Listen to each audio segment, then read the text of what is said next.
is Antoan Richardson with the Giants, and I'm listening to Jim on Base. Welcome back to another episode of the Jim on Base Show. For today's very special guest, we're here in Scottsdale with Giants coach Antoan Richardson. Antoan, it's good to see you. Thank you, man. I appreciate you having me on the show today. So we were talking a little bit before we started. You were in the WBC with Great Britain. How was that experience for you? Because you came back as a coach but played before. Yeah, so it was a really good experience, right? And what I mean by good is it was good to see the game from a different lens. So usually here at the Giants, I'm the first base coach. I got a chance to be the bench coach for Great Britain, and I think it's amazing how the game is different based on where you see it from, right? And I think as a fan, if you think about like if you're in the nosebleeds, or if you're like right next, it's just a different experience and all equally as important, right? And so for me, I just really cherish the moment of being able to experience that different lens. And I think one of the coolest parts were that we had people from the Bahamas, we had people from America, we had people from the British Virgin Islands, and so it was really cool to see three different cultures of baseball try to come together and blend them together, and that was a really fascinating to be a part of and witness. We talk about you being able to get different experience on a different area of the field and in the dugout. It's got to be neat for the Giants staff because then they have to adjust while you're gone, right? So everyone kind of wins and gets a different perspective, I'd imagine. Yeah, absolutely. I think it's really cool that everybody gets an opportunity to do different things, right? So Tyra, who's one of our assistant coaches, got a chance to coach first base when I was gone, and he got that experience.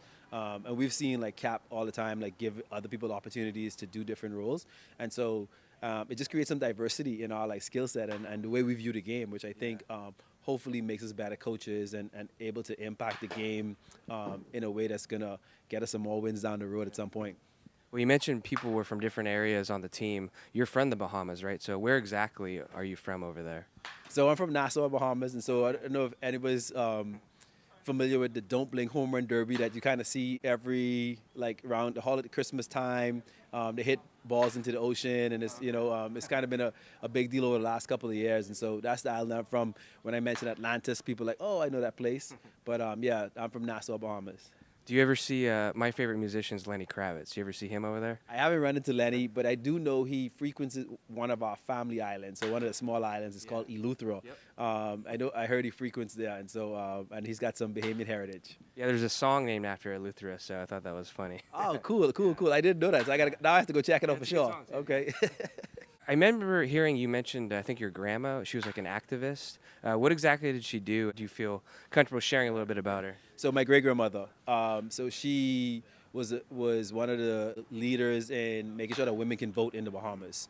And she was one of the first senators in the Bahamas. She was also knighted, and she was, Dame Alberta Isaacs. And so she did a lot of cool things, And so if I could just do a part of what she's done to impact the world, I feel very fortunate. And so so I wear 00 in honor of her. She was born in 1900, and so the 00 is a way to honor her and my family in the Bahamas. Wow. And do you have any cooking skills from the Bahamas, or who cooks when you go back?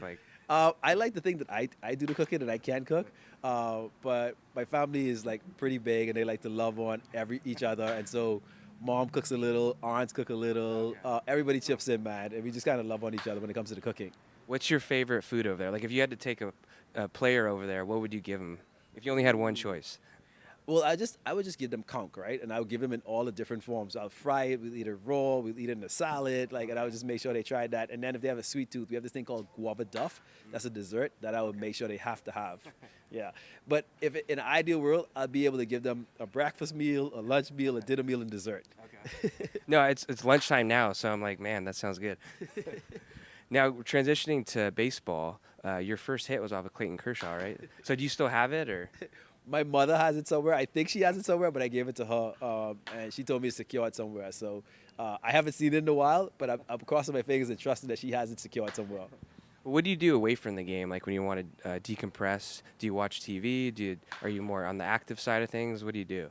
So for me, I get my energy from pouring back into the community in the Bahamas. And so there's a nonprofit back home that I work with that creates opportunities for young people through STEM education and sports. I spend a lot of my time just thinking about how to continue to improve those amenities and the things that we provide for those communities. And then work with another group who support some other mentorship programs for athletes coming from the Bahamas and trying to help them with their pathway to success through in college and even the professional levels. And so that's kind of where I get my energy from, man. That is what fills my cup up to allow me to deal with these stressful days here sometimes at work. So how do you mentor people, or is it more of like a conversation, or do you like call people on the phone and kind of motivate them? What's kind of your role then? So I think the first thing is just availability, right? So I just think like making yourself available, and then it's phone calls, but also it's building a team of people around me to help have a greater reach. And so empowering others and connecting them with people who might need some mentorship and seeing how far that reach can go. It's pretty cool. So you came up with the Yankees, right? So I was actually drafted by the Giants, debuted with the Braves, and in 2014, I was with the Yankees and got to the big leagues, yes. Have you played with anybody then through your career that maybe you looked up to, or have been coached by anyone that you looked up to? Yeah, I would say I looked up a couple of people. I would say one of my favorite teammates was Derek Jeter. And, I think it's interesting. Like, I think sometimes when you meet people that, you watch on TV for a long time, sometimes it could be an experience that's just like jaw-dropping, like, oh my goodness, this is a great experience. And then other times you're just like, oh, wow. But I could honestly say, like, he was somebody that just earned even more respect from me in my time with him. Just the way he treated people and treated others, and the way he carried himself with dignity, integrity. And so he's definitely someone that